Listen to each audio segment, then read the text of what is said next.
Olá, este é o Conexão GAP, conectando você a diversos assuntos da sociedade. Com entrevistas, perguntas dos nossos internautas, dicas GAP e reflexão sobre temas atuais, que com certeza vão levar muito conhecimento para você.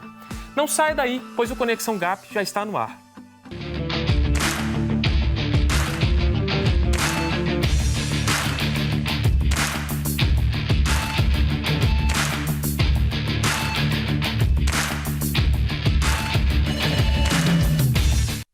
O Conexão GAP tem o objetivo de levar conhecimento sobre todas as esferas da sociedade, principalmente da esfera política, a vocês, nossos telespectadores. Queremos estimular você que nos assiste a se envolver nos problemas da sua cidade e do Brasil, para que se torne um influenciador, uma pessoa ativa e engajada. No nosso programa, sempre temos entrevistas com convidados sobre temas relevantes. E hoje eu recebo o jornalista e cofundador da Rede Estadual de Ação pela Família de Minas Gerais, Diego Hernandes, que vai conversar com a gente sobre o desafio de educar filhos na atualidade. Diego Hernandes, é um prazer receber você no Conexão GAP. Olá, Carlos. O prazer é meu. E tratar de um tema tão sensível, né, à nossa sociedade, educação de filhos.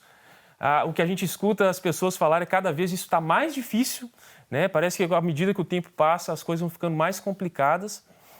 Mas eu queria começar, Diego, tratando com você, né? E quando a gente fala de educação de filhos, a gente fala, naturalmente, a gente está ligando a questão da escola, sim, de um movimento que tem se fortalecido no país, que é o movimento da escola sem partido.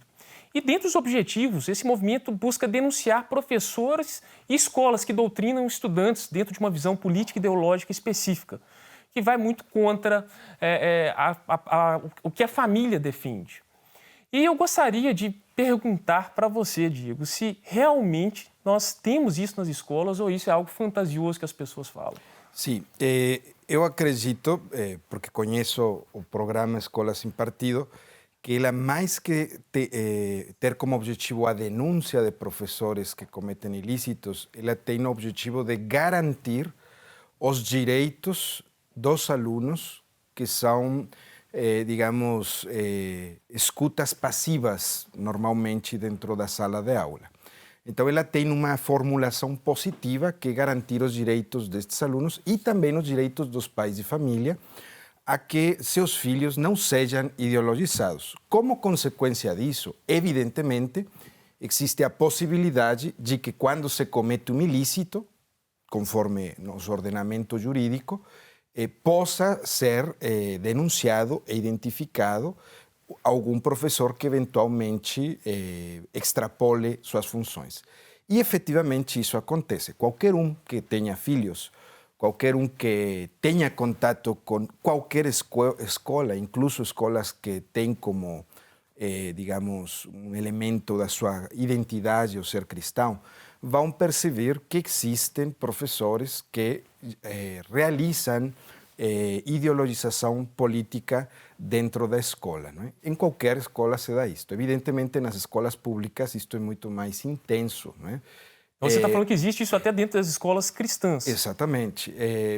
Tanto no âmbito católico como no âmbito evangélico, nós encontramos, em menor grau, evidentemente, mas que existem professores que realizam, às vezes sem querer, às vezes de forma consciente, uma certa ideologização. Agora, também os professores têm um problema que é o seguinte: eles têm que seguir certas normas ou certas regras, certos materiais didáticos, que a vezes esses materiais didáticos orientam a abordar determinados temas que às vezes entram em confronto com a família. Vou colocar aqui um exemplo que não é propriamente político, mas sim tem que ver com elementos ideológicos, a educação sexual.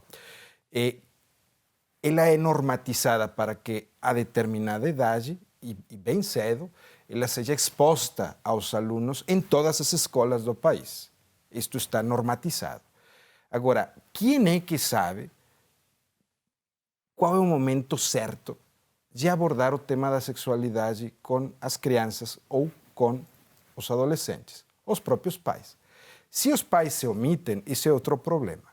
Mas o pai sabe que nenhum filho é igual. Nenhum é igual ao outro. E um tem um amadurecimento maior que outro. E a abordagem que se faz com um é diferente a outro. Se você disser a abordagem é estritamente científica, o problema seria menor. Mas não é uma abordagem estritamente científica. Eu convido os pais de família a que deem uma olhada nos materiais que seus filhos têm nas escolas para ver que tipo de abordagem se faz sobre a sexualidade. Eu lhes garanto que o uso de anticoncepcionais uma abordagem desprovista desse aspecto humano da sexualidade está presente nesses textos, na grande maioria dos textos.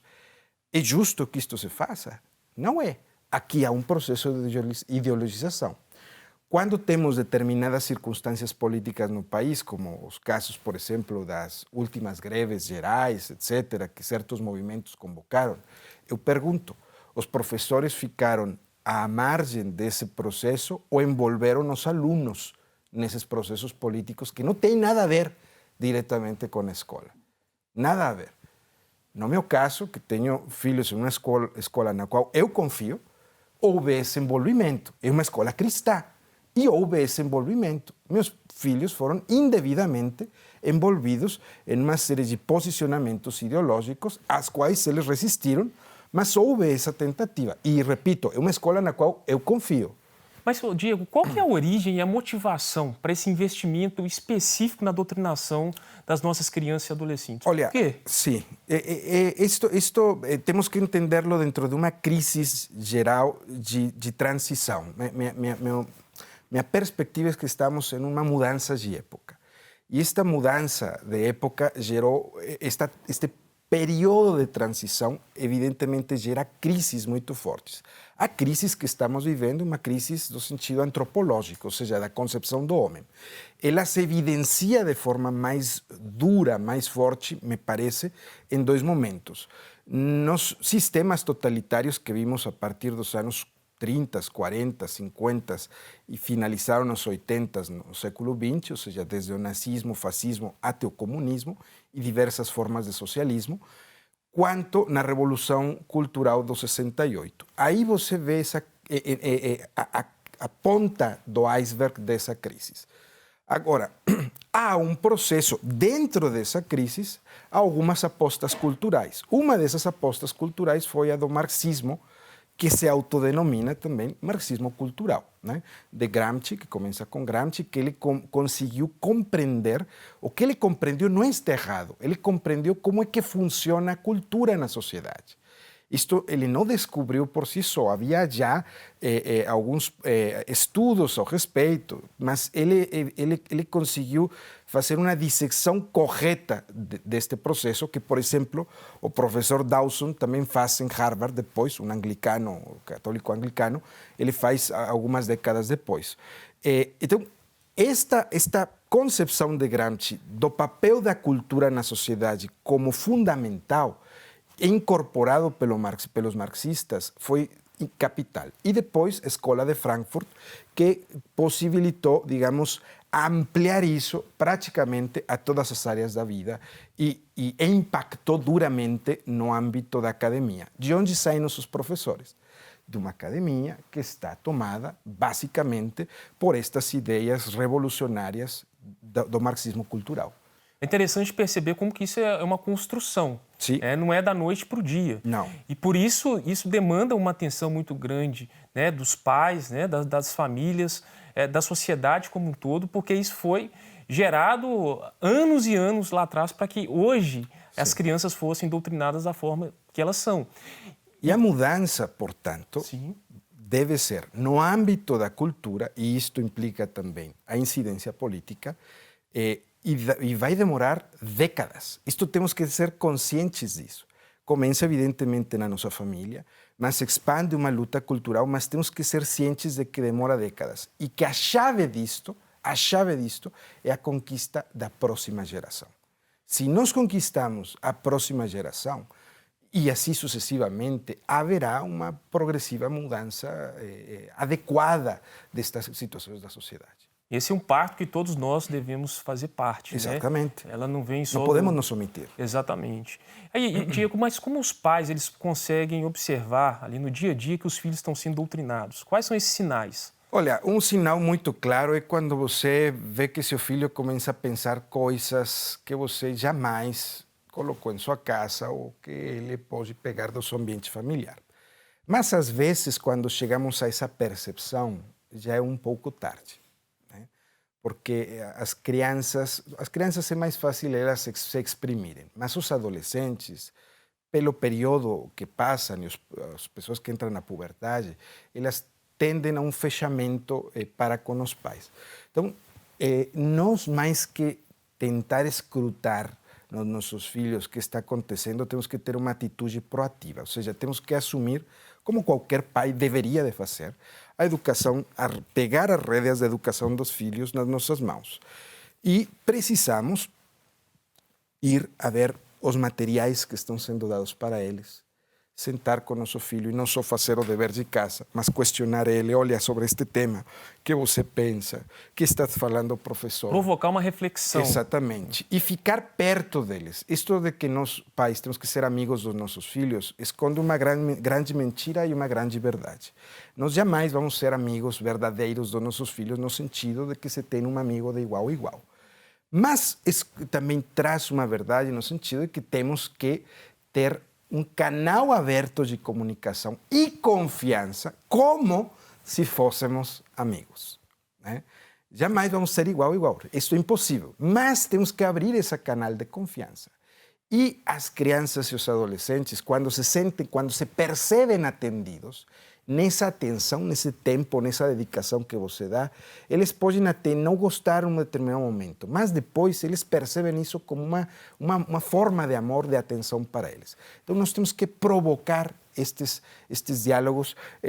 Filho, o que você está vendo na escola agora? Em história, que está sendo dado? Em sociologia, que estão tratando? Em filosofia, que estão vendo?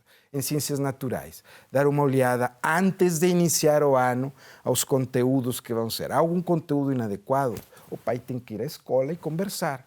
O pai tem direito de que nenhum conteúdo que afete a formação moral do seu filho seja ministrado na escola sem sua autorização. É isso que eu iria perguntar. A partir do momento que o pai identifica, então ele tem meios pelos quais ele pode acionar tanto a escola, algum meio legal, para resguardar ali o direito dele de que aquilo não seja ensinado. Como que isso funciona na prática? Olha, uma forma muito direta, rápida, imediata de fazer isto é você ir a conversar com a escola.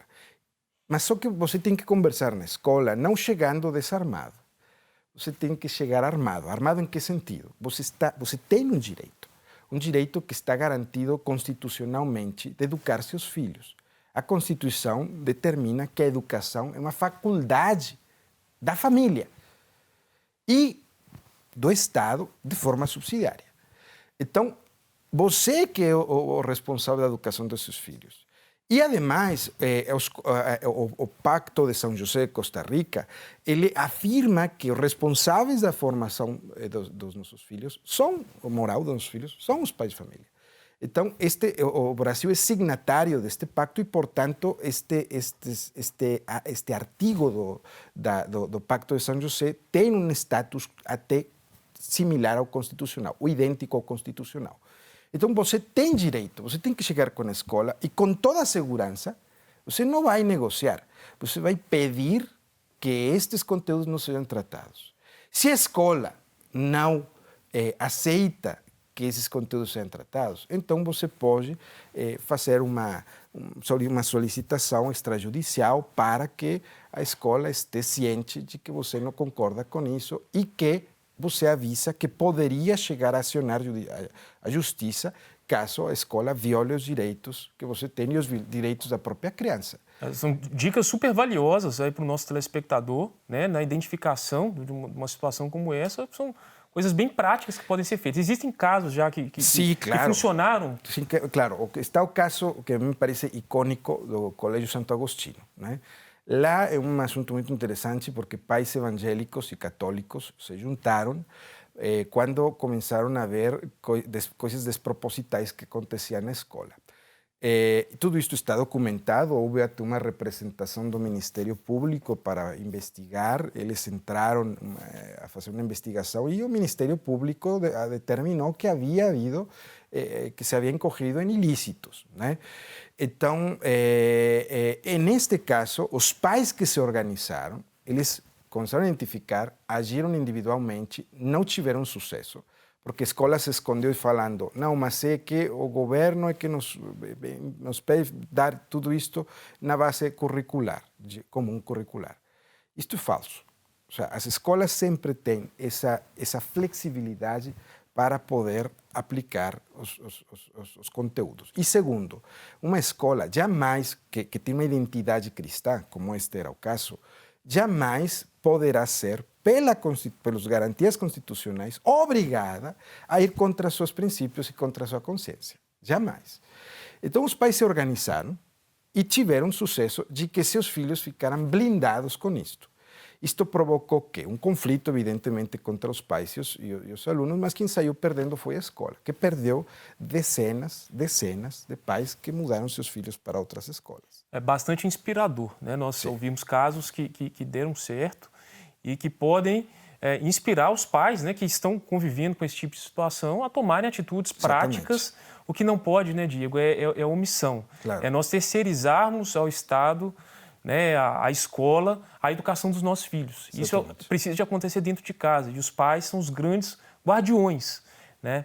E você, Diego, é cofundador da Rede Estadual de Ação pela Família. É um grupo que milita por essa questão e, de forma bem objetiva, gostaria que você deixasse uma mensagem com os telespectadores da importância deles se envolverem na educação dos filhos, já com experiência na rede também. Sim, olha, 30 segundos. Sim, é muito importante os telespectadores, os cristãos, nos envolvermos na educação dos nossos filhos, porque eles são a próxima geração que vai moldar a sociedade. Então, ela começa a ser forjada em nosso lar.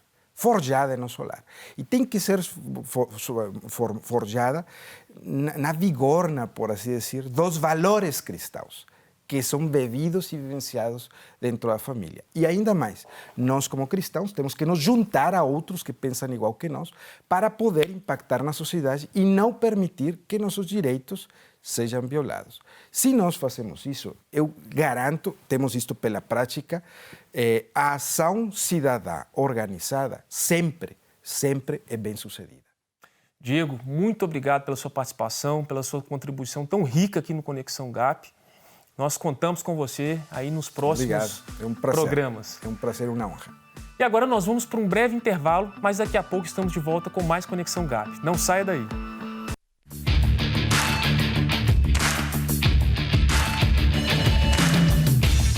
Estamos de volta com Conexão GAP, programa que tem o objetivo de levar conhecimento sobre todas as esferas da sociedade, principalmente da esfera política, a vocês, nossos telespectadores. E quem está aqui com a gente é a integrante do GAP, Viviane Pettinelli, que vai responder a pergunta do nosso quadro GAP Responde.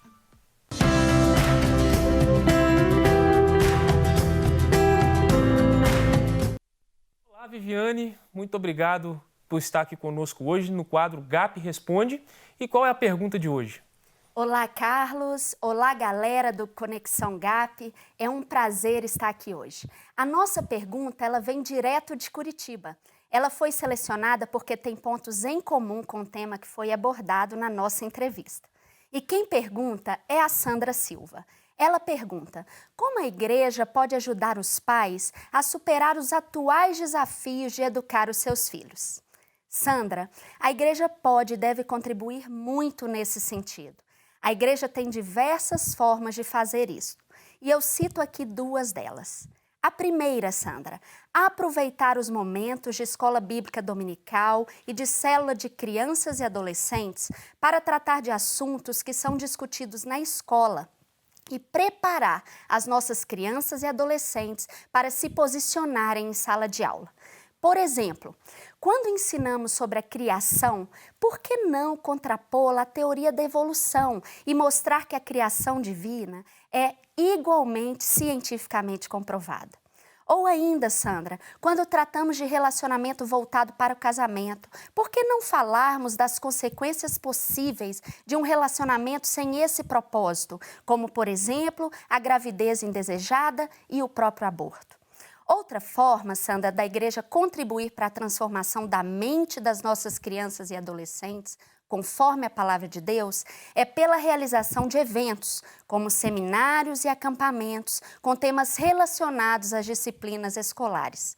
Um tema interessante e muito rico é fé e ciência. As crianças e adolescentes crescem muitas vezes sem saber que tudo que está na Bíblia é cientificamente comprovado e é verdade científica, mesmo que o professor e a escola digam que não. Eles são ensinados que a Bíblia é um livro de histórias que não são comprovadas e só acreditam aqueles que têm fé. Cabe, portanto, à igreja e aos pais ensinar a verdade e capacitar as crianças e adolescentes a resistir à doutrinação que pode acontecer em sala de aula. Como está escrito em Romanos 12, 1 e 2, a única forma de experimentarmos a boa, perfeita e agradável vontade de Deus é pela renovação da nossa mente, isto é, pela transformação do nosso pensar, do nosso refletir e do nosso formular ideias segundo a palavra de Deus. Então é isso, Sandra. Espero que eu tenha respondido a sua pergunta. Você também quer participar do GAP Responde? É muito fácil. É só seguir o nosso perfil no Instagram, @gap.nec, e enviar um direct para a gente com a sua pergunta, acompanhada da hashtag GAP Responde. Até mais! Obrigado, Viviane, pela resposta. E como esse programa gosta de levar muito conhecimento para você, não pode faltar a Dica GAP do dia. E dessa vez, quem vai dar uma dica super legal para a gente é a Cecília Campelo.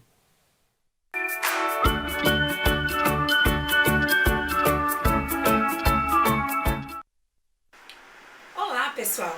Bem-vindos à Dica GAP da semana. Espaço que traz para você diversas dicas de livros, cursos, músicas, filmes e muito mais. Dicas que certamente edificarão sua vida na caminhada cristã e cidadã. A Dica GAP desta semana é o livro Família Educa, Escola Ensina, escrita pelo Procurador da República e palestrante sobre educação de filhos, Guilherme Shelby. O livro trata sobre o papel diferente, mas complementar, da família e da escola na educação das crianças e adolescentes. Família e escola devem, em conjunto, contribuir para o desenvolvimento cognitivo e intelectual das crianças e adolescentes. A realidade brasileira, porém, é preocupante. Nem as famílias nem as escolas têm cumprido corretamente seu papel. Daí a importância dessa leitura. Este livro nos ensina os limites legais do ensino de conteúdos disciplinares pela escola e os deveres e direitos dos pais e responsáveis nesse processo. O livro traz ainda orientações sobre temas muito relevantes e muitas vezes considerados tabus, como educação sexual, pedofilia, pornografia, ideologia de gênero, entre outros. Ele também apresenta direitos e deveres dos professores que sugere atitudes práticas em defesa da infância e da família. Não perca, portanto, esta oportunidade de ser edificado com a leitura do livro Família Educa, Escola Ensina, de Guilherme Shelby. Leia e aprenda a lidar com assuntos complexos e delicados para melhor proteger os seus filhos, netos e alunos. Repetindo então, a Dica GAP de hoje é o livro Família Educa, Escola Ensina, do autor Guilherme Shelby. Espero que tenham gostado. Até mais! Obrigado, Cecília. E agora a nossa reflexão bíblica de hoje está lá em Provérbios 22, 6, que diz assim: educa a criança no caminho que ela deve andar, e até quando envelhecer, não se desviará dele. Educar a criança funciona. Uma criança apropriadamente educada teme ao Senhor e terá uma vida de sabedoria e de justiça quando for adulto. Salomão disse educar, ele não disse criar. Algumas coisas nós criamos, mas as crianças nós educamos. Educar uma criança é dar instrução e disciplina, com o objetivo de formar a longo prazo o caráter e a sabedoria no temor e no conhecimento da palavra de Deus. Os pais não podem instruir em cada passo, mas podem instruir no caminho. Da mesma forma que as Escrituras não nos ditam cada passo que nós tomamos na nossa vida, nos permitindo ter liberdade individual, assim também nós devemos educar as crianças no caminho da santidade divina. A criança deve ser instruída no caminho em que deve andar. Porque, sem serem instruídas contra a tendência instintiva, as crianças se tornarão pessoas comprometidas com o pecado. Lembre-se, o caminho correto não é o caminho que a criança quer ir, mas no caminho ensinado pela palavra de Deus. E a palavra de Deus fala, quando forem velhos, não se desviarão dele. Aqui nós temos uma promessa. Se as crianças forem corretamente educadas, tanto na adolescência quanto na vida adulta, elas reverterão seu aprendizado em ações. Creia nisso, conte com isso, reflita nessa mensagem no nosso compromisso com as crianças. Pessoal, então é isso. A reflexão GAP de hoje e tudo que você viu nesse programa é para que nós possamos ter crianças mais fortes, mais saudáveis na nossa nação. Que Deus te abençoe e até o próximo Conexão GAP. Não quer ficar um segundo por fora da nossa programação? Agora você pode nos acompanhar através das plataformas digitais. Não perca tempo. Acesse, curta e siga-nos. Fique por dentro de tudo o que acontece por aqui. Rede Super, inspirando você.